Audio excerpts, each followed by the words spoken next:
नाशिक विजेच्या मागणीसाठी आदिवासी बांधवांचा बत्ती मोर्चा।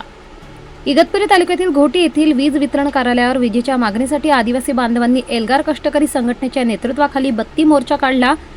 रणरणत्या उन्हात महिला आपल्या रोजंदारीवर पाणी सोडून हातात चिमण्या घेऊन वीज वितरण कार्यालयावर धडकल्या होत्या।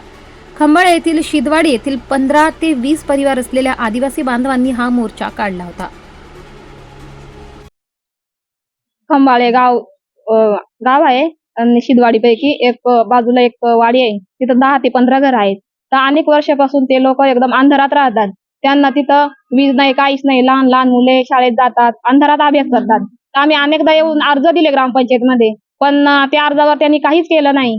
तसे आमच्याकडे ते रिश्यूर पण आहे।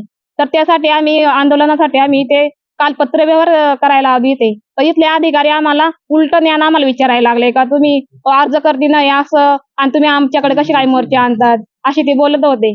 तर मग आम्ही त्यांना सांगितलं का आमच्याकडे अनेक वर्षापासून लाईट नाही, मग एवढे दिवस ग्रामसेवक सरपंच काय करत होते? आमची वाडीवर जर तुम्ही लक्ष देती नाही, मग आम्ही काय करायचं? माझं नाव मंगल रामचंद्र खडके।